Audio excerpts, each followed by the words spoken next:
হামে আক্রান্ত হলেই দেখা দিচ্ছে শ্বাসকষ্ট, নিউমোনিয়া, ডায়রিয়া। 6 মাসের কম বয়সীরাও সংক্রমিত।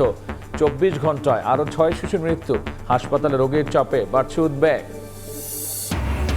জুলাই সনদ অক্ষরে অক্ষরে বাস্তবায়ন করবে বিএনপি, জানালেন চিফ হুইপ। গণভোটের রায় মেনে না নিলে সরকারের বিরুদ্ধে রাজপথে থাকার হুঁশিয়ারি বিরোধী দলের। পাম্পে অপেক্ষা যেন নিত্যদিনের চিত্র। ছুটির দিনেও ভোগান্তি। বিভিন্ন জায়গায় অভিযানে জব্দ অবৈধ মজুদ। রাশিয়া থেকে তেল আনতে যুক্তরাষ্ট্রের সম্মতির অপেক্ষায় ঢাকা।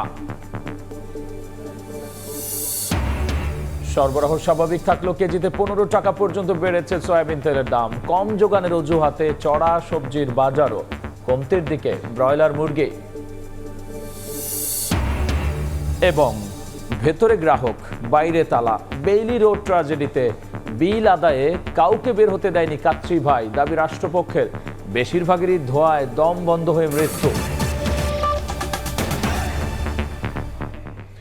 সময় সংবাদের সঙ্গে আছি আমি গোলাম রাব্বি। সারা দেশে বাড়ছে হাম আক্রান্তের সংখ্যা। দীর্ঘ হচ্ছে প্রাণহানির তালিকাও। 24 ঘন্টায় 5 জেলায় উপসর্গ নিয়ে আরও 5 শিশুর মৃত্যু হয়েছে। চিকিৎসকরা জানিয়েছেন, হামে আক্রান্ত শিশুদের নিউমোনিয়া, ডায়রিয়া ও চোখে সংক্রমণও দেখা দিচ্ছে। এতে বাড়ছে মৃত্যু ঝুঁকি।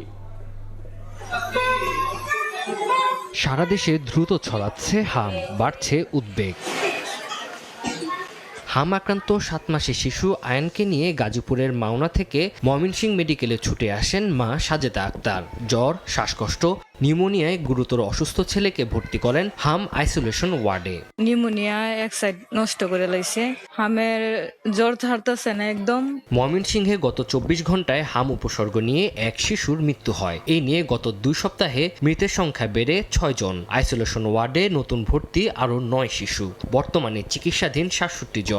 প্রথমে ঠান্ডা ছিল, তারপর নাকি লাঞ্চে ইনফেকশন হয়েছে, অনেকটা সুস্থ। ওর চিকিৎসা হয় না, ওর কেন কোনোভাবেই হয় না। এখন স্যারে একটা মাংসের ভিতরে ইঞ্জেকশন দিচ্ছে, একটু সুস্থ। রাজশাহী মেডিকেল কলেজ হাসপাতালে হামের উপসর্গ নিয়ে নতুন করে আরো এক শিশু মারা গেছে। নতুন রোগী ভর্তি 12 জন। টাঙ্গাইল 250 শয্যা জেনারেল হাসপাতালে হামে আক্রান্ত চিকিৎসাধীন অবস্থায় মারা গেছে 8 মাসের শিশু। এছাড়া 8 দিন আগে হাম উপসর্গ নিয়ে কুষ্টিয়া মেডিকেলে ভর্তি শিশু আফরানের ও চাঁপাইনবাবগঞ্জে 2.5 বছরের শিশু মাসুদা খাতুনের মৃত্যু হয়েছে। লাল লাল এই বিছি বিছি উঠলে আবার শিশুতে নিয়ে আসছিলাম, তখন শিশু ডাক্তার দেখে বলছে যে আপনার বাচ্চার হাম হয়েছে। হাম আইসোলেশনের কর্নার করছে, কিন্তু ওইখানে তো বেড পাওয়া যাচ্ছে না, তাই আমরা ওনার বাইরে আমরা স্থান নিয়েছি। চিকিৎসকরা বলছেন, হাম উপসর্গ নিয়ে ভর্তি রোগীদের সবারই বয়স 1 বছরের কম। শিশুদের জ্বর, সর্দি, কাশি, পরে নিউমোনিয়া, ডায়রিয়া ও চোখে সংক্রমণও দেখা দিচ্ছে। মিজেলসের যে কমপ্লিকেশন যেগুলো, যেমন নিউমোনিয়া নিয়েই অধিকাংশ রোগী ভর্তি হচ্ছে। তার দ্রুত শ্বাস ফেলা, খাঁচা ভেঙে যাওয়া, খেতে না পারা ভর্তি হচ্ছে। সাথে সাথে কিছু বাচ্চা পাচ্ছি আমরা যারা ডায়রিয়া নিয়ে ভর্তি হচ্ছে। হাম রোগের বিভিন্ন উপসর্গ নিয়ে শুক্রবার খুলনা মেডিকেল কলেজ হাসপাতালে ভর্তি হয় 16 শিশু। এছাড়া উপজেলা হাসপাতালে ভর্তি আছে আরো 4 জন। দুশ্চিন্তা আর আতঙ্কে দিন কাটছে অভিভাবকদের। প্রথমে বাচ্চার গালে ঘা উঠছিল, জ্বর আসছিল, বাচ্চা খেতে চাচ্ছিল না। এছাড়া দেশের বিভিন্ন হাসপাতালে জ্বর, র্যাশ, কাশি ও চোখ দিয়ে পানি পড়ার উপসর্গ নিয়ে চিকিৎসা নিচ্ছেন কোমলমতি শিশুরা। তানজিল হাসনাত, সময় সংবাদ। এই মুহূর্তে রাজশাহী মেডিকেল কলেজ হাসপাতাল আছেন রিপোর্টার কামরুজ্জামান মামুন ও টাঙ্গাইলে আছেন কাদির তালুকদার। প্রথমে যাচ্ছি মামুনের কাছে। আমরা এই মুহূর্তে রয়েছি রাজশাহী মেডিকেল কলেজ হাসপাতালের জরুরি বিভাগের সামনে এবং তথ্য জানিয়ে রাখি যে গত 24 ঘন্টায় হামের উপসর্গ নিয়ে 12 শিশু নতুন ভর্তি হয়েছে, আর 13 জন এখান থেকে চিকিৎসা নিয়ে সুস্থ হয়ে বাড়ি ফিরেছে। আর 24 ঘন্টায় হামে আক্রান্ত হয়ে এই হাসপাতালে মারা গেছে 1 জন শিশু।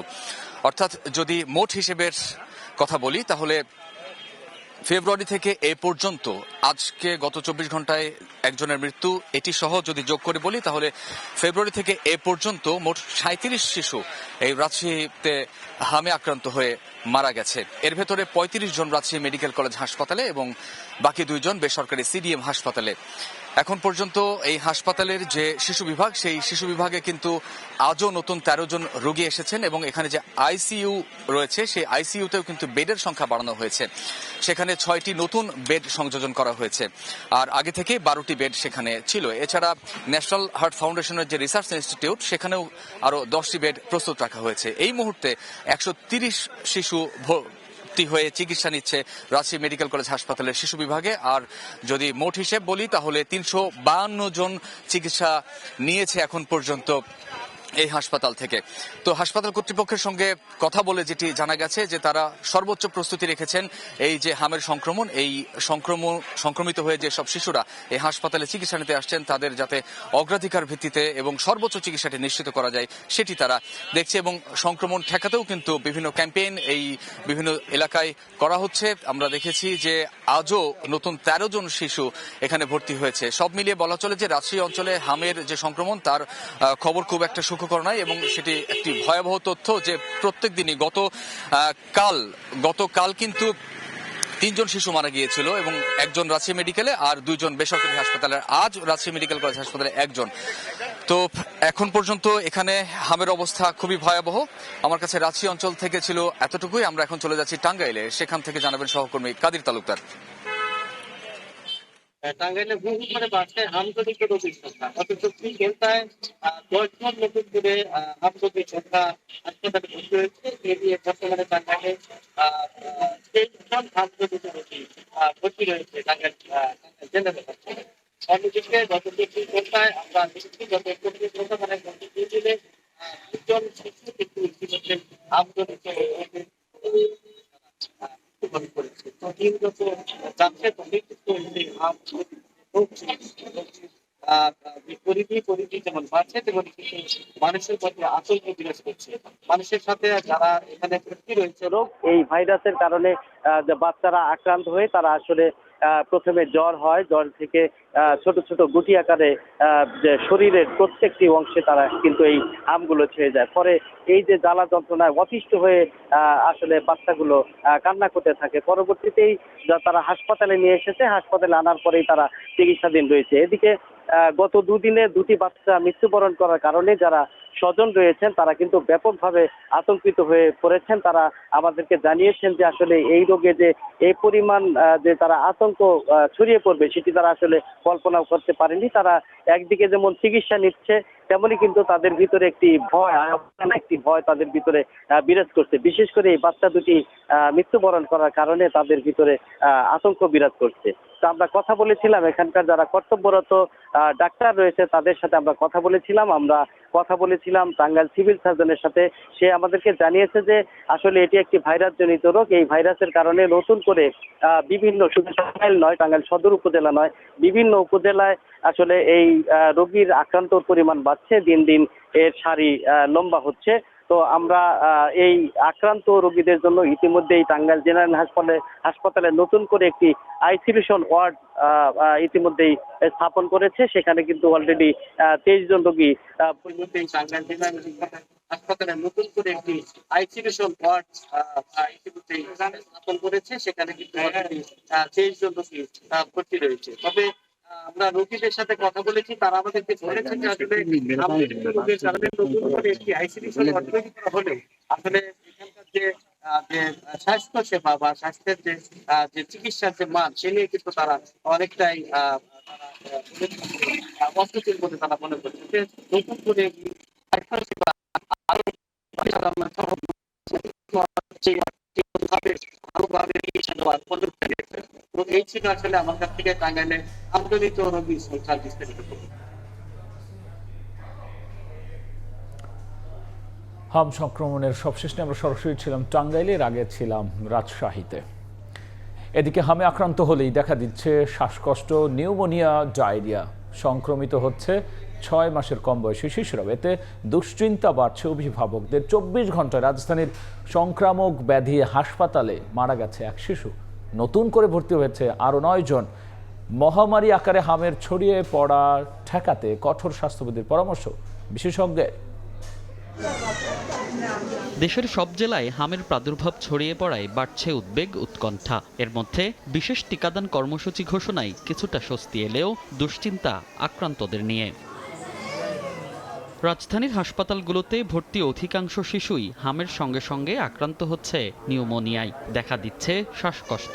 এতে কষ্ট বাড়ছে শিশুদের। সেই সঙ্গে সঠিক তথ্য না জানায় হাসপাতাল ঘুরে অবস্থা আরও খারাপ হচ্ছে বলে জানান অভিভাবকরা। দেখলাম আমার বাচ্চা নিস্তেজ হয়ে যাইতেছে, তখন তাড়াতাড়ি করে আমি ঢাকায় আসি। প্রথম আসি ঢাকা শিশুতে, ওখানে বলে এখানে ভর্তি নেবে না। তারপরে আসলাম সরার দিতে, এখানেও রাখলো না। হাম হইলে বলে নিউমোনিয়া হয়ে যায়, সেটা তো আমরা জানি না। মানে এক্সরে করার পর দেখলাম যার নিউমোনিয়া হয়েছে। হামটা একটু কমছে, কিন্তু সাথে নিউমোনিয়াও হয়েছে। নিউমোনিয়া হওয়ার কারণে দুশ্চিন্তাটা একটু বেশি, একই সাথে দুইটা রোগ। হামে নতুন করে আক্রান্ত হচ্ছে নবজাতক থেকে শুরু করে 6 মাসের কম বয়সী শিশুরাও। এতে আরও আতঙ্ক বাড়ছে অভিভাবকদের। 5 মাসের কোনো বাচ্চার হামের টিকা নেওয়া যায় না, 6 মাস 7 মাসের পরে। তাহলে আমরা যে ভুগতেছি, এই বাচ্চাটা যদি কিছু হয়ে যায় তো এটা ট্রিটমেন্ট আমরা কোথা থেকে নিতাম? 3 মাসের বাচ্চা যে মানে আমরা তো নিরুপায় যে বাচ্চাটা কি বাঁচবে কি বাঁচবে না। 3 মাসের বাচ্চা কোথাও ভর্তি না রাখে তাহলে আমরা কোথায় যাব? হামের দ্রুত ছড়িয়ে যাওয়াকে মহামারী উল্লেখ করে জনস্বাস্থ্য বিশেষজ্ঞরা বলছেন, শুধু টিকা কার্যক্রমে সীমাবদ্ধ থাকলে সংকট মোকাবেলা সহজ হবে না। প্রাদুর্ভাব কমাতে বেশ কিছু পরামর্শ এই বিশেষজ্ঞের। একই ওয়ার্ডে হাম এবং অন্যান্য রোগে আক্রান্তদের রাখা যাবে না, তাদের আলাদা ওয়ার্ডে নিতে হবে। এছাড়াও আমাদের দেখতে হবে যে ছোট বাচ্চাদের আমরা যাতে আর বাইরে না নেই, লোকের মধ্যে না নেই, কিংবা প্রয়োজনে যেমন শিশু শিক্ষা ক্লাস যেগুলো আছে বা এই ধরনের যে খুব ছোট বাচ্চা যেখানে যায়, কিংবা ডে কেয়ার সেন্টার, এগুলো প্রয়োজনে ওখানে না যেতে দেয়া, কেননা এগুলোর মাধ্যমে এটা ছড়াবে বেশি। রাজধানীর সংক্রামক ব্যাধি হাসপাতালে 24 ঘন্টায় নতুন করে ভর্তি হয়েছে হামে আক্রান্ত 9 রোগী। আর হামের উপসর্গ নিয়ে মারা গেছে 1 শিশু। বর্তমানে হাসপাতালটিতে ভর্তি আছে 76 জন। মনির হোসাইন, সময় সংবাদ, ঢাকা। বিএনপি জুলাই সনদ অক্ষরে অক্ষরে বাস্তবায়ন করবে বলে জানিয়েছেন চিফ হুইপ নুরুল ইসলাম মনি। জাতীয় প্রেস ক্লাবে জাতীয়তাবাদী সাংস্কৃতিক দলের আলোচনা সভায় তিনি বলেছেন, সনদেই লেখা আছে যারা সরকারে আসবে তাদের মতো করেই হবে বাস্তবায়ন। আর ঢাকা দক্ষিণের প্রশাসক আব্দুল সালাম বলেন, আওয়ামী লীগ ও জামাত একই পথে হেঁটেছে। প্রস্তাব নিয়ে আপনি আলোচনা আনতে পারবেন না, যে প্রস্তাবে প্রতিকার কেবল আইন প্রণয়নের মাধ্যমে হতে পারে। জুলাই সনদ ও গণভোটের রায় বাস্তবায়ন ইস্যুতে সংসদে তর্ক বিতর্ক ও ওয়াকআউটের ঘটনা ঘটে। বিএনপি বলছে, জুলাই সনদ বাস্তবায়ন আদেশ অন্তর্বর্তী সরকারের অন্তহীন প্রতারণার দলিল। অন্যদিকে সরকারি দল জনগণের সঙ্গে প্রতারণা করছে দাবি করে গণভোটের রায় বাস্তবায়নের দাবিতে শনিবার মাঠে নামছে জামায়াত নেতৃত্বাধীন 11 দলীয় জোট। শুক্রবার সকালে জাতীয় প্রেস ক্লাবে বাংলাদেশ জাতীয়তাবাদী সাংস্কৃতিক দলের এক আলোচনা সভায় চিফ হুইপ নুরুল ইসলাম মনি বলেন, জুলাই সনদের পক্ষে বিএনপি। সনদে উল্লেখিত শর্ত অনুযায়ী তা বাস্তবায়ন করা হবে। প্রাধান্য দিতে হবে জুলাই সনদে থাকা রাজনৈতিক দলগুলোর ভিন্ন মতকেও। আমরা জুলাই সনদকে অক্ষরে অক্ষরে প্রতিটি অক্ষর আমরা বাস্তবায়ন করব, যেভাবে হয়েছে সেইভাবে। আমাদের বিরোধী দলের নেতৃবৃন্দ যেভাবে চাইছেন সেভাবে কোনো দিকে কোনো কিছুতে পড়ে না বলেই সেটা আমরা বিরোধিতা করি। যে দল এই জুলাই সনদের মানে সব মিলিয়ে কথা হলো সবকিছু সরকারে বসবে, তাদের মানে তারাই এইটা বাস্তবায়ন করবে। যারা বসবে তারা বাস্তবায়ন করবে তাদের মতন করে, এটা লেখা আছে ওখানে। একই অনুষ্ঠানে ঢাকা দক্ষিণ সিটি কর্পোরেশনের প্রশাসক আব্দুল সালাম বলেন, রাজনৈতিকভাবেই জামায়াতকে মোকাবিলা করবে বিএনপি। এই বিএনপিকে, এই পার্লামেন্টকে, এই সরকারকে তারা বিভিন্নভাবে চেষ্টা করছে খাটো করার জন্য। আওয়ামী লীগ পাকিস্তানের প্রধানমন্ত্রী হতে চেয়েছে আর জামাত পাকিস্তানকে টিকিয়ে রাখতে চেয়েছে। তা পার্থক্যটা কোথায়? সেই কারণে আওয়ামী লীগও যে পথে হেঁটেছেন, আজকে জামাতও কিন্তু সে একই পথের নাবিক। এবং রাজনীতি দিয়েই ইনশাল্লাহ আমরা আওয়ামী লীগকে মোকাবেলা করেছি, রাজনীতি দিয়েই আমরা জামাত সহ সবাইকে মোকাবেলা করব। ভঙ্গুর অর্থনীতিকে সামনের দিকে এগিয়ে নিতে কাজ করছে সরকার। এই যাত্রায় কোনো অপশক্তিকে বাধা হয়ে সামনে দাঁড়াতে দেয়া হবে না বলেও মন্তব্য করেন বক্তারা। যুদ্ধের পরে আমরা অনেক আন্দোলন করেছি। সাইফুল রুদ্র, সময় সংবাদ, ঢাকা। গণভোটের রায় মেনে নিতে সরকারের প্রতি আহ্বান জানিয়ে জামাত আমির ও বিরোধী দলীয় নেতা ডক্টর শফিকুর রহমান বলেছেন, জনগণের রায়কে অস্বীকার করাই হচ্ছে ফ্যাসিবাদের সূচনা। বিকেলে কেরানীগঞ্জে দলের স্থানীয় নেতাদের সঙ্গে এক বৈঠকে প্রধান অতিথির বক্তব্যে এই মন্তব্য করেন তিনি। এ সময় ডাক্তার শফিকুর রহমান বলেছেন, জনগণের স্বার্থ রক্ষায় সংসদে ভূমিকা রাখার পাশাপাশি শনিবার থেকে রাজপথে নামছে 11 দলীয় ঐক্য। জ্বালানি ব্যবস্থাপনা ও হাম সংক্রমণ নিয়ে সরকারের বিরুদ্ধে উদাসীনতার অভিযোগ তুলে এর সমালোচনা করেছেন জামায়াত আমির। সরকার কেন সবাইকে নিয়ে কুলামনে বসছে না, বাস্তব অবস্থা কেন তুলে ধরছে না? আমরা সবাই এই সংকট নিরসনের অংশীদার হতে চাই। আমরা তো সংকট তৈরি করতে চাই না। আপনি ৬৮ ভাগ জনগণের মতামতকে উপেক্ষা করছেন আর ৫১ ভাগের কথা বলছেন। এর নাম গণতন্ত্র? যদি গণতন্ত্রে আমরা সবাই বিশ্বাসী হই, আসুন গণভোটে আমরা সবাই এক হয়ে যাই। এবার জ্বালানি পরিস্থিতির খবর। ছুটির দিনেও রাজধানীর ফিলিং স্টেশনগুলোতে দীর্ঘ লাইন। 12 থেকে 13 ঘন্টা অপেক্ষার পরও মিলছে না জ্বালানি তেল। বাইক ও গাড়ি চালকদের অভিযোগ, অধিকাংশ পাম্প বন্ধ থাকায় অসহনীয় পর্যায়ে ঠেকেছে দুর্ভোগ। ফিলিং স্টেশন কর্তৃপক্ষ বলছে, চাহিদা অনুযায়ী তেল না পাওয়ায় জটিলতা বাড়ছে। বাইক রাইড শেয়ারিং করেই চলেন মোহাম্মদ সুমন। বৃহস্পতিবার রাত 10টায় তেল নিতে এসে শুক্রবার বেলা গড়িয়েও পাননি তেলের দেখা। দীর্ঘ সময় লাইনে থাকায় হয়ে পড়েছেন অসুস্থ। সারা রাত এখানে যে আসছি, আসার পরে পর্যন্ত না খাওয়া, যাইতে পারি না। যদি চলে যাই তাহলে সিরিয়াল চলে যাবে, আবার পিছে পড়ে যাব। সিরিয়ালে দাঁড়া থাকতে থাকতে পা মানে ব্যথা আর ফুলে গেছে, যে কারণে আর কি মাটিতে বসে পড়ছি। সুমনের মতো একই অবস্থা রাজধানীর তেজগাঁওয়ের ট্রাস্ট ফিলিং স্টেশনে তেল নিতে আসা অধিকাংশ গ্রাহকের। আহার বিশ্রাম ভুলে লাইনে দাঁড়ানোয় মানুষ ক্লান্ত পরিশ্রান্ত। আমি প্রায় 12 ঘন্টা ধরে এখানে ওয়েট করছি। একটা নজলে তেল দেওয়া হচ্ছে, তো ওনারা যদি 2টা নজলে তেলটা দিত তাইলে হচ্ছে যে এই যে মানুষ কষ্টগুলো করতেছে এটা কিন্তু করতে হইতো না। এই সরকারকে ব্যর্থ করার চেষ্টায় তারা তেলের একটা এমন ঘাটতি ফেলতেছে যাতে সমস্ত মানুষ এইভাবে ভোগান্তিতে পড়া যায়। তবে ফিলিং স্টেশন কর্তৃপক্ষের দাবি, চাহিদা অনুযায়ী ডিপো থেকে মিলছে না জ্বালানি তেল। পরিস্থিতির পরিবর্তন না হলে আবারও রেশনিং পদ্ধতিতে ফিরতে হতে পারে, আছে এমন আলোচনাও। গত কয়েকদিন ধরে 40,500 লিটার অক্টেন আমরা পেতাম, আজকে পেয়েছি মাত্র 31,500 লিটার। তো 31,500 লিটারে আই এম অ্যাফ্রেড যে how long we will be able to continue. আমরা নাইট অপারেশনটা তো কমিয়ে দেবো, এমন হতে পারে, অথবা এমন হতে পারে আমরা রেশনিং করব। তো রেশনিং করলে আমরা যেমন ফুল ট্যাঙ্কি দিচ্ছি, হয়তো আমরা সেই ক্ষেত্রে ফুল ট্যাঙ্কি আমরা দিব না। সরকার বলছে পর্যাপ্ত জ্বালানি তেল আছে, সরবরাহ স্বাভাবিক রাখতে চলছে কঠোর নজরদারিও। কিন্তু কোনো পরিবর্তন নেই ফিলিং স্টেশনগুলোর ভোগান্তির চিত্রে। ক্রমাগত অস্বাভাবিক হয়ে উঠছে পরিস্থিতি।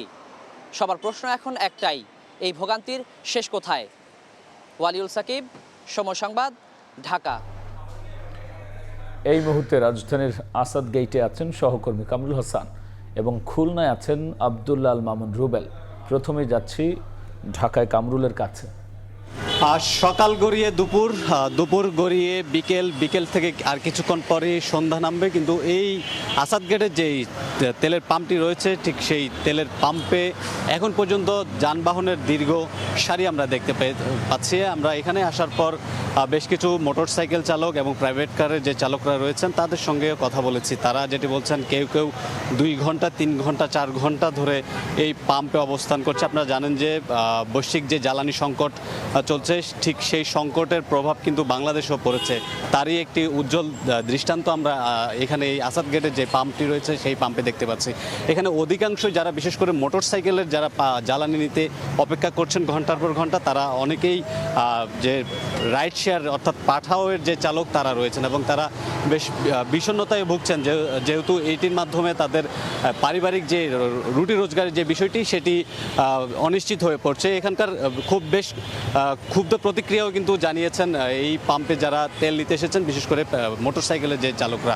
আমরা কিছুক্ষণ আগে এই পাম্পের যে ব্যবস্থাপক রয়েছেন, পাম্পের ব্যবস্থাপকের সঙ্গে কথা বলেছি। তিনি যেটি বলেছেন, তারা যমুনার যে ডিলার রয়েছেন সেই ডিলারের কাছ থেকেই কিন্তু তারা তাদের চাহিদা মতো তেল সংগ্রহ করে এবং সেটি আবার ভোক্তা পর্যায়ে সরবরাহ করে।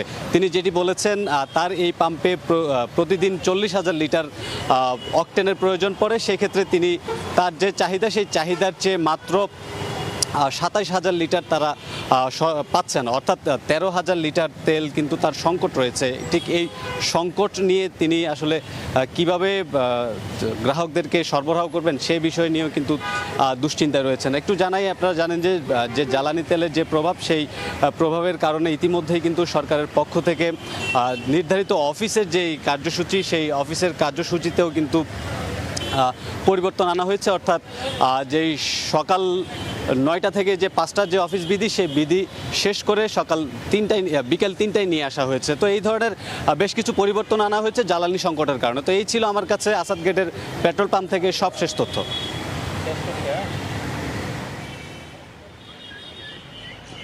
গত কয়েকদিন ধরে বিভিন্ন পেট্রোল পাম্পে যে দীর্ঘ লাইনের চিত্র আমরা দেখেছি, সেই চিত্র কিন্তু আজও দেখেছি আমরা। শুক্রবার ছুটির দিন হলেও কিন্তু আমরা দেখছি সকাল থেকে বিভিন্ন পেট্রোল পাম্পগুলোতে, বিশেষ করে মোটর বাইক যানবাহনদের লম্বা লাইন।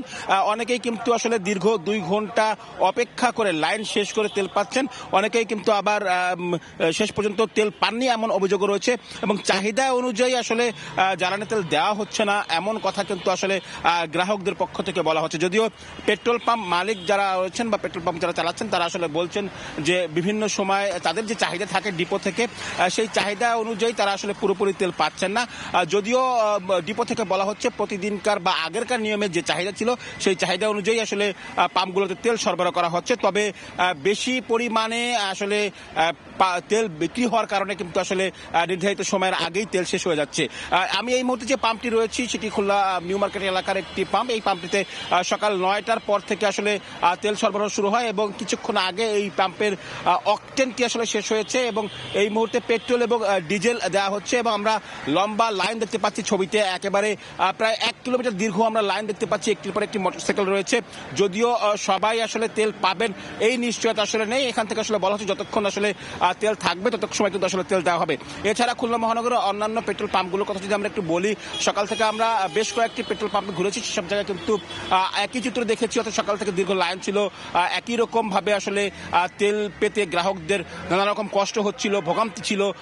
তীব্র রোদ উপেক্ষা করে কিন্তু আসলে অনেকেই 1.5 ঘন্টা 2 ঘন্টা লাইনে দাঁড়িয়ে তবে শেষ পর্যন্ত তেল সংগ্রহ করতে পেরেছেন। এর মধ্যে কিন্তু বেশ কিছু পাম্পে আমরা তেল শেষ হতে যেতে দেখেছি, এবং শেষ হয়ে যাওয়ার পর কিন্তু সেসব পাম্পে এখন আর তেল দেওয়া হচ্ছে না। অন্যদিকে যদি আমরা বলি, পাম্পের শৃঙ্খলার জন্য কিন্তু আমরা প্রত্যেকটি পাম্পে আমরা দেখেছি আইন শৃঙ্খলা বাহিনীর সদস্যরা রয়েছেন। এছাড়া যারা আসলে সরকারের পক্ষ থেকে ট্যাগ অফিসার নিয়োগ করা হয়েছে, তারাও কিন্তু আসলে বিভিন্ন পেট্রোল পাম্পে আসলে অবস্থান করেছেন, এবং তারা আসলে সেখানকার পরিস্থিতি আসলে দেখভাল করছেন। এর পাশাপাশি যদি আমরা একটু বলি যে এই যে পেট্রোল পাম্পের তেলগুলো নিয়ে কিন্তু আমরা যদি আরও একটু বলি, সেটি হচ্ছে গিয়ে এখানে যদি ঠিকভাবে তেল সরবরাহ করা হচ্ছে কিনা বা কেউ মজুত করে রাখছে কিনা, সেটা নিয়ে কিন্তু জেলা প্রশাসনের ম্যাজিস্ট্রেট কিন্তু বিভিন্ন পেট্রোল পাম্পে আসলে অভিযান চালাচ্ছেন। তো আমার কাছে এই ছিল খুলনা থেকে যে পেট্রোল পাম্প থেকে সবশেষ খবর। পেট্রোল পাম্পের সবশেষ আমরা সরাসরি ছিলাম খুলনা এবং ঢাকায়। অনুষ্ঠানে এক বক্তব্যে চট্টগ্রামে অর্থমন্ত্রী আমির খসরু মাহমুদ চৌধুরী বক্তব্য রাখছেন। আমরা এখন সরাসরি যুক্ত হচ্ছি তার বক্তব্যে। It's an eco park, whatever you like to call it. It's a conservation area, plantation, trees, birds, all that is slowly, gradually, we are missing out on in our day-to-day life. So thanks, Kihat, for taking extra care of the biodiversity that the climate change requires nowadays, that we all talk about, but we don't do enough of it. So I think for CIU it's also educational to be how to really develop the biodiversity of Bangladesh. We cannot ruin our environment because Bangladesh is a very small country with a very large population. চট্টগ্রামে বক্তব্য রাখছিলেন অর্থমন্ত্রী। আমরা সরাসরি যুক্ত ছিলাম সেখানে।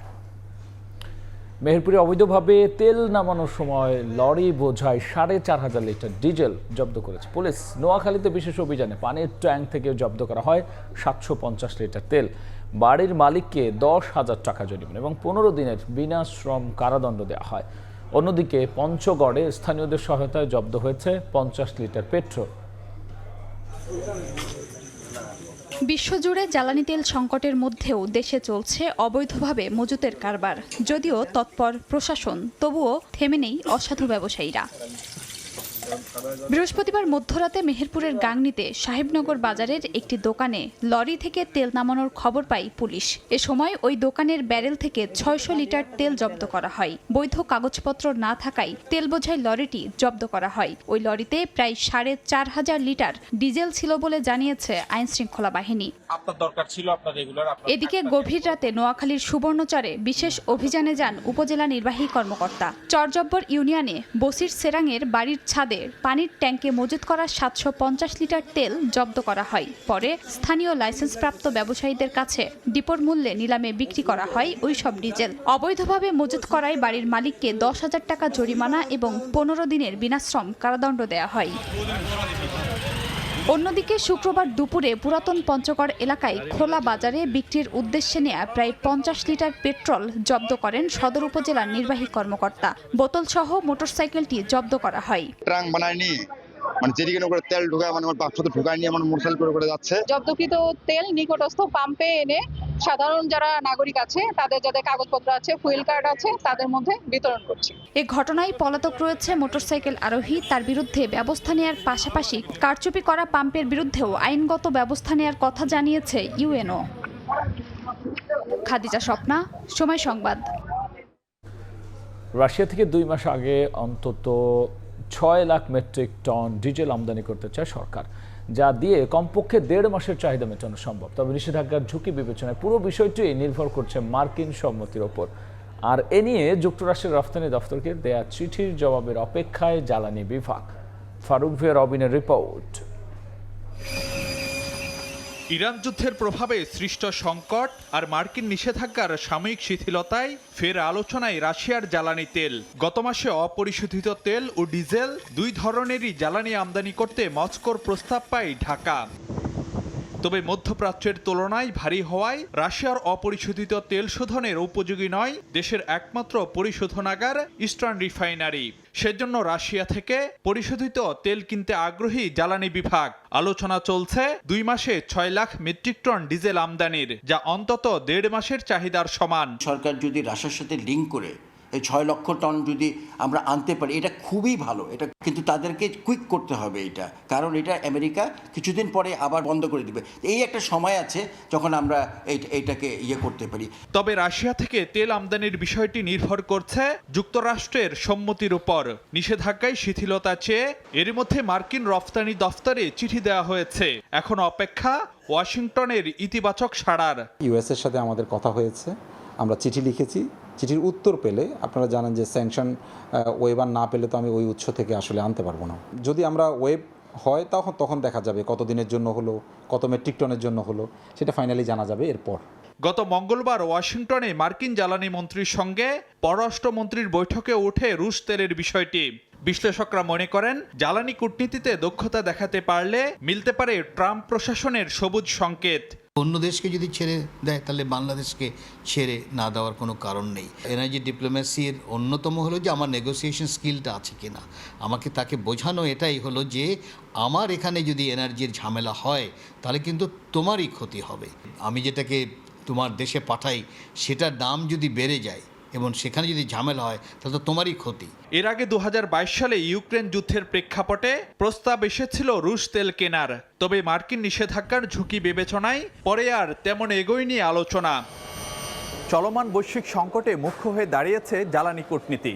এ অবস্থায় সব পক্ষের সঙ্গে ভারসাম্যপূর্ণ যোগাযোগে যতটা সফল হওয়া যাবে ততই সহজ হবে জ্বালানি পরিস্থিতি সামাল দেয়া, এমনটি মনে করেন বিশেষজ্ঞরা। ফারুক ভিয়া রবিন, সময় সংবাদ, ঢাকা। সিঙ্গাপুর থেকে 27,300 টন ডিজেল নিয়ে চট্টগ্রাম বন্দরে ভিড়েছে একটি জাহাজ। দুপুরে জাহাজটি বন্দরের ডলফিন জেটিতে আনা হয়। এছাড়াও বন্দরের জলসীমায় পৌঁছেছে এলএনজি ও এলপিজি বাহী 2টি জাহাজ। রাতে মালয়েশিয়া থেকে আসবে আরও একটি ডিজেলবাহী জাহাজ। দেশে চলমান জ্বালানি সংকটের মধ্যে সিঙ্গাপুর থেকে ২৭,৩০০ টন ডিজেল নিয়ে চট্টগ্রাম বন্দরে শুক্রবার ভিড়েছে MT ইউয়ান জিয়াংহে। বন্দরের ডলফিন অয়েল জেটি ৬-এ নোঙর করে জাহাজটি। এছাড়া রাতে মালয়েশিয়া থেকে ৩৪,০০০ টন ডিজেল নিয়ে সাং গ্যাং ফা জিয়ান নামে আরেকটি জাহাজ চট্টগ্রাম বন্দরে পৌঁছানোর শিডিউল রয়েছে। এদিকে LNG LPG বাহী দুইটি জাহাজও পৌঁছেছে চট্টগ্রাম বন্দর জলসীমানায়। কুতুবদিয়া ও মহেশখালী সমুদ্র সীমানায় চলছে খালাসের প্রক্রিয়া। বৈশ্বিক সংকট শুরু হওয়ার পর থেকে আজকে পর্যন্ত চট্টগ্রাম বন্দরে টোটাল ৪২টা জাহাজ এসেছে, তার ভিতরে ৩৭টা জাহাজ এখান থেকে চলে গেছে। আগামীকালকে আরেকটা জাহাজ আসার আমাদের শিডিউল রয়েছে। এছাড়া জ্বালানি অবৈধ মজুত রোধে নৌবাহিনী, কোস্টগার্ড ও চট্টগ্রাম বন্দর যৌথভাবে অভিযান পরিচালনা করছে। বাড়ানো হয়েছে জাহাজের নিরাপত্তা। চট্টগ্রাম বন্দরের উদ্যোগে আমরা বাংলাদেশ নৌবাহিনী এবং কোস্টগার্ডের সমন্বয়ে পৃথকভাবে যৌথ অপারেশন পরিচালনা করছি, যৌথ মহড়া পরিচালনা করছি, যাতে নিরবিচ্ছিন্নভাবে এই জ্বালানিবাহী পণ্যগুলো জাহাজগুলো তাদের পণ্য খালাস করতে পারে এবং তাদের নিরাপত্তা নিশ্চিত থাকে। কয়েকদিনের মধ্যে LPG, LNG ও গ্যাস অয়েল নিয়ে আরও 4টি জাহাজ চট্টগ্রাম বন্দরে আসবে বলে জানিয়েছে কর্তৃপক্ষ।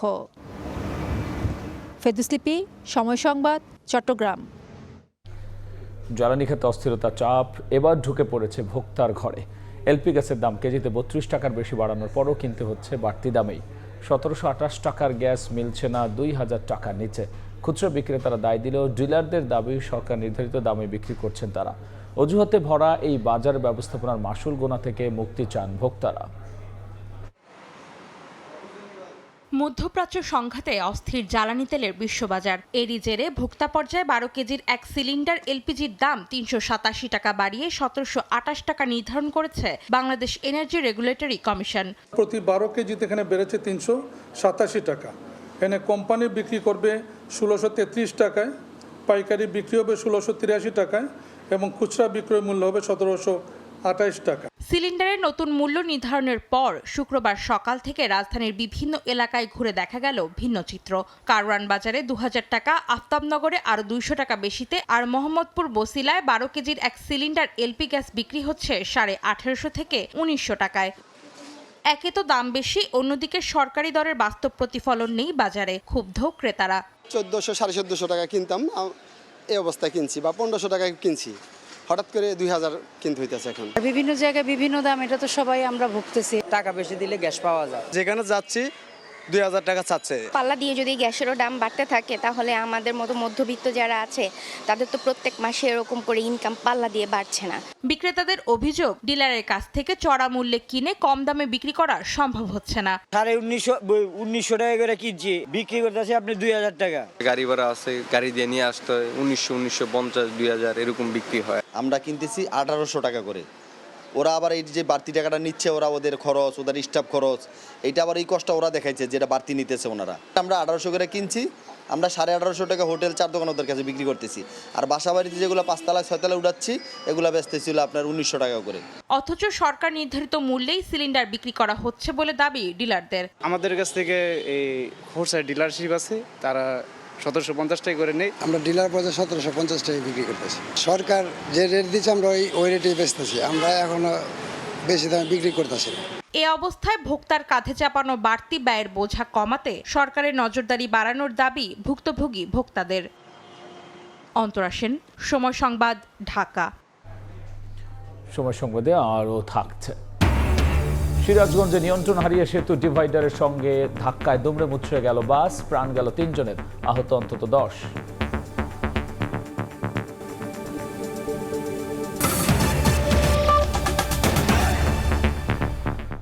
সিঙ্গাপুরের চিকিৎসাধীন বিএনপির স্থায়ী কমিটির সদস্য প্রধানমন্ত্রীর রাজনৈতিক উপদেষ্টা মির্জা আব্বাসের শারীরিক অবস্থার উন্নতি হয়েছে। শুক্রবার ভোরে তাকে সিসিইউ থেকে কেবিনে স্থানান্তর করা হয়। বর্তমানে তিনি চিকিৎসকদের নিবিড় পর্যবেক্ষণে রয়েছেন। ভোরে মির্জা আব্বাসকে সিসিইউ থেকে কেবিনে নেওয়া হয়। চিকিৎসকদের দেওয়া তথ্য মতে তিনি ধীরে ধীরে সুস্থ হয়ে উঠছেন এবং এখন কথা বলতে পারছেন। এর আগে গত ১১ মার্চ ইফতারের সময় হঠাৎ অসুস্থ হয়ে পড়লে তাকে রাজধানী এভারকেয়ার হাসপাতালে ভর্তি করা হয়।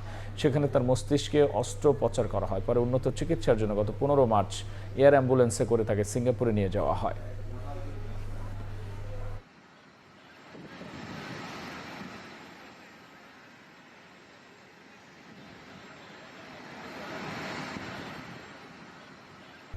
সরবরাহ স্বাভাবিক থাকলেও গেল এক সপ্তাহে খোলা সয়াবিনের দাম কেজিতে 10 থেকে 15 টাকা পর্যন্ত বেড়েছে। চড়া দামে বিক্রি হচ্ছে সবজিও বেশিরভাগের দাম বেড়েছে কেজি প্রতি অন্তত 10 থেকে 15 টাকা। এদিকে দেশীয় সোনালী মুরগির দাম বাড়লেও কেজি প্রতি 20 টাকা কমেছে ব্রয়লারের দাম। গেল সপ্তাহেও রাজধানীতে খোলা সয়াবিন বিক্রি হয়েছে 195 থেকে 200 টাকা কেজিতে, আর কেজি প্রতি পাম অয়েলের দাম ছিল 180 টাকা। তবে সপ্তাহ ঘুরতেই এই দুই ভোজ্য তেলের দাম বেড়েছে 10 থেকে 15 টাকা। শুক্রবার কারওয়ান বাজার ঘুরে দেখা যায় সয়াবিন 210 আর পাম বিক্রি হচ্ছে 185 টাকায়। এজন্য খুচরা বিক্রেতারা দায় দিচ্ছেন পাইকার ও ডিলারদের। অসহায় ভোক্তারা বাধ্য হয়ে বাড়তি দামেই কিনছেন নিত্য প্রয়োজনীয় এই পণ্য। তেল ছাড়া তো অনেক কিছুই হয় না, যে সাধারণ একটা ডিম ভেজে খেতে হলেও তেলের প্রয়োজন হয়। দিন যায় আর তেলের দাম দাদা করে বাড়তেছে। সাধারণ ক্রেতা যারা নিম্ন আয়ের মানুষ তাদের তো 12টা বাজে গেছে। এক ধরনের অসাধু ব্যবসায়ী সিন্ডিকেটের মাধ্যমে এরা তেল মজুত করে মার্কেটে তেল দিচ্ছে না। এদিকে চড়া সবজির বাজারও সপ্তাহ ব্যবধানে অধিকাংশ সবজি বিক্রি হচ্ছে অন্তত 10 থেকে 15 টাকা বেশিতে। বিক্রেতাদের দাবি, জ্বালানি সংকটে পরিবহন ব্যয় বেড়ে যাওয়ায় পণ্যের দামে প্রভাব পড়ছে। পটল আপনার 40 থেকে 50 টাকা, এই সপ্তাহে গিয়া 70 থেকে 80 টাকা কেজি। ট্রাকের বিল, খরচ বিল, যাতায়াত খরচ বৃদ্ধি পাইছে, এই সব কিছু মিললেও একটু বাড়তি। এদিকে গেল সপ্তাহে অস্থিরতা থাকলেও চলতি সপ্তাহে কেজিতে 20 টাকা কমে ব্রয়লারের দাম নেমেছে 180 থেকে 190 টাকায়। তবে এখনো বাড়তি দেশি ও সোনালী মুরগির দাম। ব্রয়লারটা নিয়ন্ত্রণ আছে, আর পাকিস্তানি এটা একটা নিয়ন্ত্রণের বাইরে চলে গেছে। এইটা এখন কিছু বলা নেই, কারণ আমাদের মতো সাধারণ মানুষের উপর এটা প্রেসার পড়তেছে এখন। ভোজ্য তেল থেকে সবজির বাজার যখন উত্তপ্ত, ঠিক সে সময় কিছুটা স্থিতিশীল মাছের বাজার। ওঠানামা নেই চালের দরেও। ফরহাদ রহমান, সময় সংবাদ, ঢাকা। বেইলি রোড অগ্নিকাণ্ডে বিল আদায়ের জন্য কাচ্চি ভাই রেস্টুরেন্টের দরজা লাগিয়ে দেওয়া হয়েছিল বাইরে থেকে। 2 বছর তদন্ত শেষে অভিযোগপত্রে সিআইডি বলছে রেস্টুরেন্টের অধিকাংশ গ্রাহকই ধোঁয়ায় দম বন্ধ হয়ে দগ্ধ হয়ে মারা যান। এছাড়াও ওই ভবনে নিয়ম না মেনে একাধিক রেস্টুরেন্ট সিঁড়িতে গ্যাস সিলিন্ডার রাখা, জরুরি নির্গমন না থাকা সহ হতাহতের কারণ উঠে এসেছে। বিস্তারিত জানাচ্ছেন আতাউর কাউসার। দিনটি ছিল 29 ফেব্রুয়ারি। লিপিয়ার উপলক্ষে ছাড় দেয়ায় ভিড় ছিল বেইলি রোডের গ্রিন কোজি কটেজ ভবনে অবস্থিত কাচ্চি ভাই রেস্টুরেন্ট। পুড়ে মারা যায় 46 জন। সিআইডির অভিযোগপত্র বলছে রাত 10টার কাছাকাছি সময়ে আগুন লাগলে কাচ্চি ভাই রেস্টুরেন্টের ব্যবস্থাপক জিশানের নির্দেশে দরজা বন্ধ করে দেয়া হয় বাইরে থেকে, যাতে গ্রাহকরা তা বিল পরিশোধ না করে বের হয়ে যেতে না পারেন, সেই জন্য তারা রেস্টুরেন্টের গেট আটকিয়ে দেন। এই রেস্টুরেন্টের গেট আটকিয়ে দেওয়ার কারণেই বেশিরভাগই তারা ধোঁয়ায় মুমূর্ষ অবস্থায় সেখানে পড়েছিলেন। পরবর্তীতে আগুনের ভয়াবহতায় তারা মৃত্যুবরণ করেন। উঠে এসেছে আরো নানা অসঙ্গতি। আগুন ছড়িয়ে পড়লে বিভিন্ন তলা থেকে কিছু মানুষ ছুটে যান ছাদের দিকে, কিন্তু ভবনের 8 তলা ও ছাদ মিলে অবৈধ ডুপ্লেক্স রেস্টুরেন্ট থাকায় সেখানেও আশ্রয় নিতে পারেননি তারা। এক পর্যায়ে সিঁড়ি বেয়ে নিচে নামার চেষ্টা করেন অনেকে, কিন্তু সিঁড়িতে গ্যাস সিলিন্ডার সহ নানা জিনিসপত্র রাখায় সৃষ্টি হয় প্রতিবন্ধকতা। বিভিন্ন জায়গায় তারা উপরে এবং নিচে নামার জায়গায় অনেক সিলিন্ডার, ব্যবহৃত এবং অব্যবহৃত সিলিন্ডার রেখে দিয়েছেন, যার কারণে বহির্গমনের কোনো ব্যবস্থা ছিল না। এসব অব্যবস্থাপনার জালে রাজধানীর বেইলি রোডের সে আগুনে ঝরে যায় 46 প্রাণ। ঘটনার পর পুলিশবাদী মামলা হয় রমনা থানায়, পরে দায়িত্ব পায় সিআইডি। তদন্ত শেষে অভিযোগপত্রে ভবন মালিক, ব্যবস্থাপক, 9 রেস্টুরেন্টের মালিক, ম্যানেজার সহ 22 জনকে আসামি করা হয়। গ্রেপ্তার হয়ে জামিনে আছেন 9 জন, বাকিরা পলাতক। অভিযোগপত্রে ভবনটির নিচতলায় চায়ের চুমুক কফি শপের বৈদ্যুতিক কেটলি থেকে আগুনের সূত্রপাতের কথা উল্লেখ করা হয়েছে। বেইলি রোডের গ্রিন কোজি কটেজে আগুনে হতাহতের ঘটনায় অভিযোগপত্র জমা দেওয়ার মাধ্যমে কার্যত শুরু হলো বিচারিক কার্যক্রম। তবে অভিযোগ আছে শুধু গ্রিন কোজি কটেজই নয়, পুরো রাজধানী জুড়ে এবং দেশের অনেক জায়গাতেই এ ধরনের ভবনে নিয়ম না মেনেই চলছে নানা বাণিজ্যিক কার্যক্রম। তাই সবচেয়ে বড় যে প্রশ্নটি উঠেছে তা হলো এ ধরনের অনিরাপদ বাণিজ্যিক কার্যক্রম আর কতদিন চলতে দেয়া হবে, নাকি এখনই কার্যকর ব্যবস্থা নেবেন যথাযথ কর্তৃপক্ষ। আতাউর কাউসার, সময় সংবাদ, ঢাকা। সিরাজগঞ্জে যমুনা সেতুর পশ্চিম সড়ক মহাসড়কে নিয়ন্ত্রণ হারিয়ে সেতুর ডিভাইডারের সঙ্গে ধাক্কা লেগে দুমড়ে মুচড়ে গেল বাস। এতে 3 জন নিহত হয়েছেন, আহত 10 জন। পুলিশ জানায় বগুড়া থেকে ছেড়ে আসা ময়মনসিংহগামী একটি বাস বানিয়াগাতি এলাকায় পৌঁছালে চালক নিয়ন্ত্রণ হারান। এতে বাসটি মহাসড়কের একটি সেতুর উপর সজোরে ধাক্কা লেগে সামনের অংশ দুমড়ে মুচড়ে যায়। ঘটনাস্থলে 2 জন নিহত হন। খবর পেয়ে পুলিশ আহত অবস্থায় 11 জনকে উদ্ধার করে হাসপাতালে নেওয়ার পথে আরও একজনের মৃত্যু হয়। নিহতদের পরিচয় এখনো জানা যায়নি।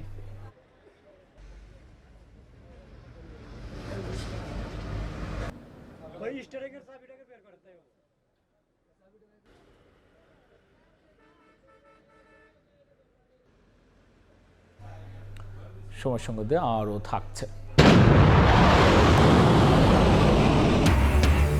ইসরায়েলি ক্ষেপণাস্ত্রের আঘাত, মধ্যপ্রাচ্য জুড়ে জ্বালানি স্থাপনা আক্রমণের হুঁশিয়ারি তেহরানের। চুক্তি না করলে ইরানের বিদ্যুৎ কেন্দ্রে হামলার হুমকি ট্রাম্পের।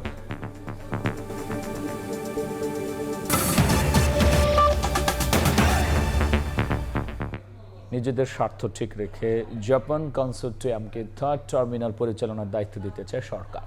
বিকেলে পররাষ্ট্র মন্ত্রণালয়ের ত্রিপক্ষীয় বৈঠকের পর বিমানমন্ত্রী আরও জানিয়েছেন, চলতি বছরেই চালু হবে শাহজালাল বিমানবন্দরের 3rd টার্মিনাল।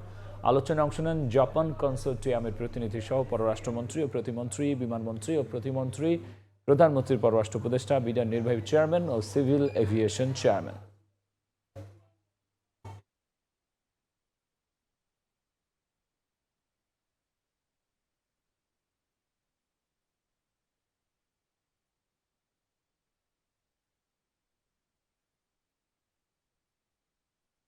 আমরা এটাকে চালু করতে চাচ্ছি, আমাদের মাননীয় প্রধানমন্ত্রীও চাচ্ছে এটা চালু হোক। সেই জন্য কিন্তু আমরা বারবার বসছি এবং বারবার বসাটা মানে একটা ভালো সলিউশনে আসা। কারণ অনেক টার্মস অ্যান্ড কন্ডিশন থাকে, আমরা প্রথমে দেখি এটা আমার দেশের স্বার্থে হচ্ছে কিনা, আমরা দেশের স্বার্থটাকে আগে দেখে আমরা কাজ করছি, এই জন্য একটু সময় লাগছে, তো অবশ্যই এটা হয়ে যাবে। বন্ধ হয়ে গেছে 36 কোটি টাকা ব্যয়ে নির্মিত রেলের ডিজিটাল ওয়াশিং প্ল্যান্ট। তাই অতিরিক্ত খরচে ম্যানুয়াল পদ্ধতিতে ট্রেন ধোয়া মোছার কাজ চলছে ঠিকাদার প্রতিষ্ঠান দিয়ে। ওয়াশিং প্ল্যান্ট কাজে লাগাতে নতুন প্রকল্প চান রেলের মহাপরিচালক। তবে একে রেলের চরম গাফিলতি আখ্যা দিয়ে সংশ্লিষ্টদের জবাবদিহির আওতায় আনার পরামর্শ যোগাযোগ বিশেষজ্ঞের। নাজমুস সালেহের রিপোর্ট। 1.5 ঘন্টার বদলে মাত্র 10 মিনিটে সম্পূর্ণ একটি ট্রেন পরিষ্কারের লক্ষ্যে ঢাকার কমলাপুর ও রাজশাহী রেল স্টেশনে চালু হয় 2টি আধুনিক ওয়াশিং প্ল্যান্ট। 10 মিনিটে এটা স্কিপ করে গিয়ে আমরা আবার ট্রেনটা সার্ভিসই দিতে পারব। 2021 সালে কার্যক্রম শুরুর 2 বছরের মধ্যে স্থায়ীভাবে বন্ধ করে দেওয়া ওয়াশিং প্ল্যান্ট এখন ভোগান্তির কারণ বলছেন রেলকর্মীরা। 2-3 বার করে কাজ করতে হয়, একবারে পুরোপুরি কমপ্লিট হয় না। ট্রেন ধোয়া মোছার কাজ চলছে পাশের ওয়াশপিটে সনাতন পদ্ধতিতে। পরিচ্ছন্ন কর্মীরা বলছেন ট্রেনের ভেতরে বাইরে পরিষ্কার করতে পারে না এই ওয়াশিং প্ল্যান্ট, উল্টো এতে তাদের কাজ বেড়েছে 3 গুণ। ওটা আপনি মনে হয় খালি বাইর সাইডে ওয়াশ করে, ভিতরে তার কাজ করে না। কমলাপুর রেলওয়ে স্টেশনের চিফ ইয়ার্ড মাস্টার বলছেন, ভুল জায়গা নির্বাচন, স্থান স্বল্পতা আর কারিগরি ব্যর্থতায় কাজে লাগেনি ওয়াশিং প্ল্যান্ট। ওয়াশিং প্ল্যান্টটা ভুল জায়গায় স্থাপন করা হয়েছে। এমন জায়গায় বসছে আমাদেরকে একবার ওয়াশপিটে স্থাপন করা লাগে, ওখানে পেছন দিয়ে আবার একটা ইঞ্জিন নিয়ে টাইনা নিয়ে উপর গ্যান্ডার সাইডে ওইটা আবার পুশব্যাক করে জায়গায় টাইনা নিয়ে আবার ওয়াশপিটে স্থাপন করা লাগে। ত্রুটি স্বীকার করে রেল মহাপরিচালক বলছেন, পূর্ণাঙ্গ সেবা পেতে দরকার নতুন প্রকল্প। তবে একে চরম গাফিলতি আখ্যা দিয়ে সংশ্লিষ্টদের জবাবদিহির আওতায় আনার পরামর্শ বিশ্লেষকের। লেআউটটা যদি আমরা চেঞ্জ করে একই লাইনে নিয়ে আসতে পারি তাহলে আমাদের এটা ব্যবহার করা ইজি হবে। প্রকল্প সংশ্লিষ্ট যারা আছেন তাদের এই দায় নিতে হবে। তারা তো বিদেশে ভ্রমণ করেছেন, তারা তো দেখেছেন এটা কোন ক্ষেত্রে কিভাবে বসাতে হয়, কিভাবে কাজ করে, দেখে এসে তো এটা করেছেন। রেলের অব্যবস্থাপনা, দুর্নীতি বন্ধে সরকারকে এখন থেকেই নজর দেওয়ার পরামর্শ সংশ্লিষ্টদের। এ যেন মগের মূল্য। 36 কোটি টাকা ব্যয়ে কোনো সমীক্ষা ছাড়াই বসানো হলো 2টি ডিজিটাল ওয়াশিং প্ল্যান্ট। পরে জানা গেল তা বসেছে ভুল জায়গায়, ফলে সেবা দিতে না পারায় তা বন্ধ করে দেওয়া হয়েছে। খোদ রেল কর্মকর্তারাই বলছেন, এই প্রকল্পের সুফল পেতে হলে নিতে হবে আরও একটি প্রকল্প। যোগাযোগ বিশেষজ্ঞরা বলছেন, এমন অপরিকল্পিত ব্যয়ের কারণেই ডুবতে বসেছে রেল। নাজমুস সালেহী, সময় সংবাদ, ঢাকা। এদিকে ওয়াশিং প্ল্যান্ট নিয়ে সময় সংবাদের প্রচারিত প্রতিবেদনটি নজরে এসেছে রেল প্রতিমন্ত্রী হাবিবুর রশিদের। সময় সংবাদের রিপোর্টারকে ফোন করে তিনি ধন্যবাদ জানিয়েছেন। একই সাথে বলেছেন, আগামী রোববার এ ব্যাপারে সংশ্লিষ্ট সব রেল কর্মকর্তাদের নিয়ে তিনি পর্যালোচনা করবেন। প্রতিমন্ত্রী আরও বলেছেন, ডিজিটাল ওয়াশিং প্ল্যান্টের ব্যাপারে কোনো অনিয়ম পেলে রোববার পরবর্তী পদক্ষেপ গ্রহণের নির্দেশনা দেবেন তিনি। এ সময় তিনি দুর্নীতিমুক্ত করে রেলকে লাভজনক প্রতিষ্ঠানে পরিণত করতে আরও বস্তুনিষ্ঠ সংবাদ তুলে ধরার আহ্বানও জানিয়েছেন। তীব্র হচ্ছে জ্বালানি সংকট, আর এ কারণে ঝুঁকিতে বিদ্যুৎ খাত। লোডশেডিং মোকাবেলায় এখন বড় ভরসা কয়লা ভিত্তিক বিদ্যুৎ কেন্দ্র। কিন্তু দেশের বৃহৎ প্রকল্পগুলোর একটি পটুয়াখালীর RNPL তাপবিদ্যুৎ কেন্দ্র বন্ধ প্রায় 7 মাস। তবে দীর্ঘ জটিলতার পর শুরু হয়েছে কয়লা সরবরাহ। শীঘ্রই কেন্দ্রটি চালুর আশা কর্তৃপক্ষের। শিকদার জাবির হোসেনের রিপোর্ট, ক্যামেরায় ছিলেন তৌকিব পেদা। দেশের সবচেয়ে বড় বিদ্যুৎ প্রকল্পগুলোর একটি পটুয়াখালীর RNPL তাপবিদ্যুৎ কেন্দ্র। 2টি ইউনিটে 1320 মেগাওয়াট সক্ষমতার এই কয়লাভিত্তিক কেন্দ্রটি বাণিজ্যিক উৎপাদনে গেলেও গত 7 মাস ধরে বন্ধ রয়েছে। মধ্যপ্রাচ্যের উত্তেজনায় তেল ও LNGর দাম বেড়েছে, সরবরাহ হয়ে উঠেছে অনিশ্চিত। বর্তমানে দেশের প্রায় 40% বিদ্যুৎ আসে গ্যাস থেকে, আর তেল ভিত্তিক উৎপাদন থেকে প্রায় 17%। অথচ এই দুই খাতই এখন ব্যয়বহুল ও ঝুঁকিপূর্ণ। এই প্রেক্ষাপটে স্থিতিশীল বিকল্প হিসেবে সামনে আসছে কয়লাভিত্তিক বিদ্যুৎ উৎপাদন। দেশে কয়লাভিত্তিক কেন্দ্রগুলোর মোট সক্ষমতা 6 থেকে 7 হাজার মেগাওয়াট হলেও বাস্তবে উৎপাদন হচ্ছে প্রায় 4500 থেকে 5000 মেগাওয়াট। অস্থায়ী চুক্তির মাধ্যমে ইন্দোনেশিয়া থেকে আনা হচ্ছে 12 লাখ মেট্রিক টন কয়লা। এই কয়লা দিয়ে কেন্দ্রটির 2টি ইউনিট পূর্ণ সক্ষমতায় চালালে 3.5 মাসেরও বেশি সময় উৎপাদন সচল রাখা সম্ভব। একটা ভেসেল অলরেডি আমরা হাতে পেয়েছি, আরও কিছু ভেসেল আসতেছে। পর্যাপ্ত মজুদ সাপেক্ষে আশা করছি এপ্রিলের মধ্যে আমরা এটা চালু করতে পারবো। বিশেষজ্ঞদের মতে বর্তমান জ্বালানি সংকটে কয়লা ভিত্তিক বিদ্যুৎই তুলনামূলক স্থিতিশীল বিকল্প। তাই দ্রুত RNPLকে পূর্ণ উৎপাদনে আনা এখন জরুরি। প্রতিদিন 12 থেকে 13 হাজার মেট্রিক টন কয়লা ব্যবহার করে 1320 মেগাওয়াট বিদ্যুৎ উৎপাদনে সক্ষম RNPL, আর তা দিয়েই দেশের মোট বিদ্যুৎ চাহিদার প্রায় 10 ভাগ পূরণ করতে পারবে এই কেন্দ্রটি।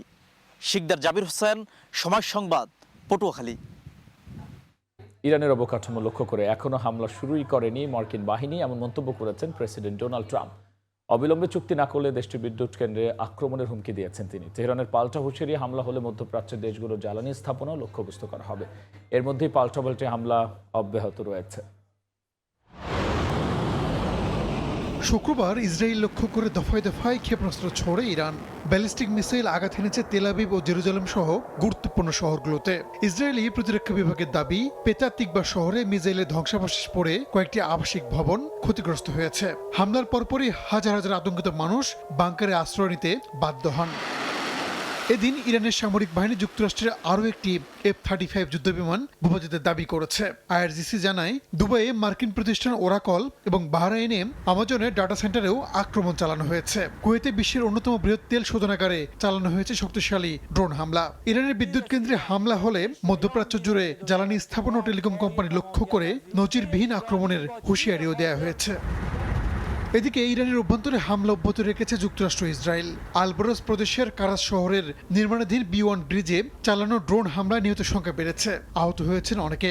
ইরানের অবকাঠামো লক্ষ্য করে এখনো হামলা শুরুই হয়নি বলে মন্তব্য করেছেন মার্কিন প্রেসিডেন্ট ডোনাল্ড ট্রাম্প। অবিলম্বে চুক্তি না করলে দেশটির বিদ্যুৎ কেন্দ্রে আক্রমণের হুমকি দিয়েছেন তিনি। মধ্যপ্রাচ্যের চলমান সংঘাত ঘিরে আন্তর্জাতিক মহলে দেখা দিয়েছে চরম উদ্বেগ। ফরাসি প্রেসিডেন্ট ইমানুয়েল ম্যাক্রো সামরিক শক্তি প্রয়োগ করে হরমুজ প্রণালী মুক্ত করার মার্কিন পরিকল্পনাকে অবাস্তব বলে উড়িয়ে দিয়েছেন। এমন কিছু পক্ষ রয়েছে যারা সামরিক অভিযানের মাধ্যমে শক্তি প্রয়োগ করে হরমুজ প্রণালী মুক্ত করার পক্ষে, যা মাঝে মধ্যে যুক্তরাষ্ট্রের পক্ষ থেকেও ব্যক্ত করা হয়েছে। তবে এটি কখনোই আমাদের পছন্দনীয় বিকল্প ছিল না এবং আমরা একে অবাস্তব বলে মনে করি।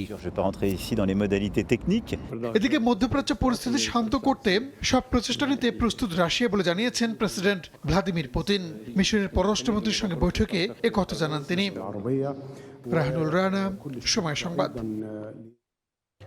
মিয়ানমার প্রেসিডেন্ট নির্বাচিত হয়েছেন সাবেক জান্তা প্রধান মিন অং হ্লাই।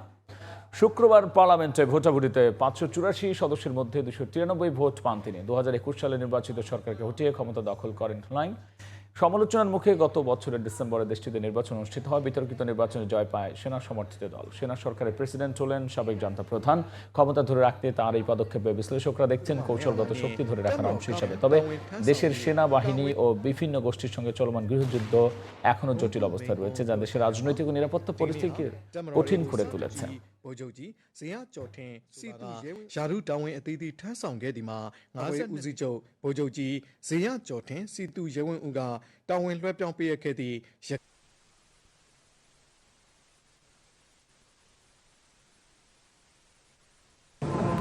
এবার খেলার খবর।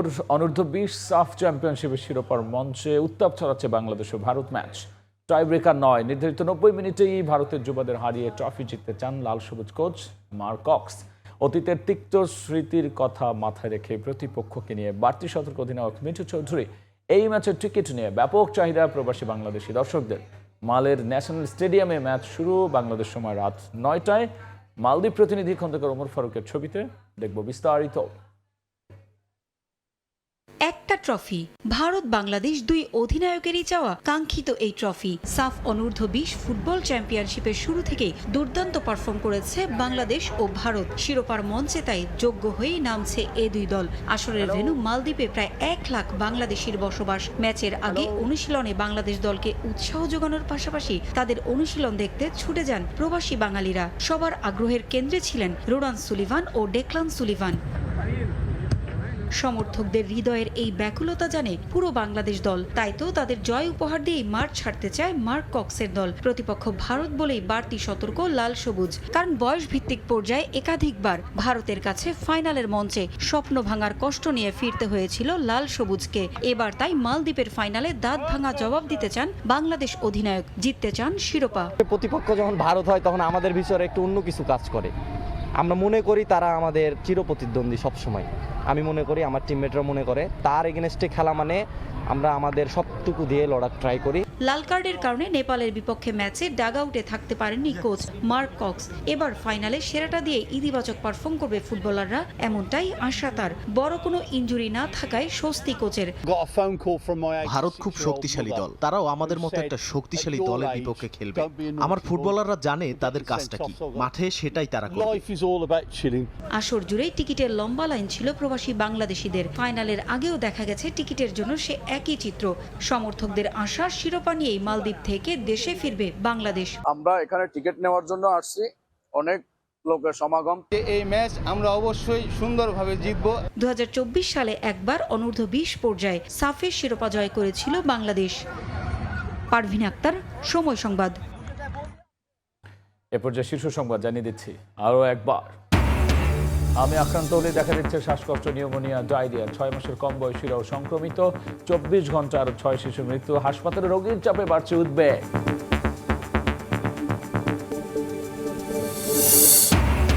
জুলাই সনদ অক্ষরে অক্ষরে বাস্তবায়ন করবে বিএনপি, জানালেন চিফ হুইপ। গণভোটের রায় মেনে না নিলে সরকারের বিরুদ্ধে রাজপথে থাকার হুঁশিয়ারি বিরোধী দলের। এবং পাম্পে অপেক্ষা যেন নিত্যদিনের চিত্র। ছুটির দিনেও ভোগান্তি, বিভিন্ন জায়গায় অভিযানে জব্দ অবৈধ মজুদ। রাশিয়া থেকে তেল আনতে যুক্তরাষ্ট্রের সম্মতির অপেক্ষায় ঢাকা।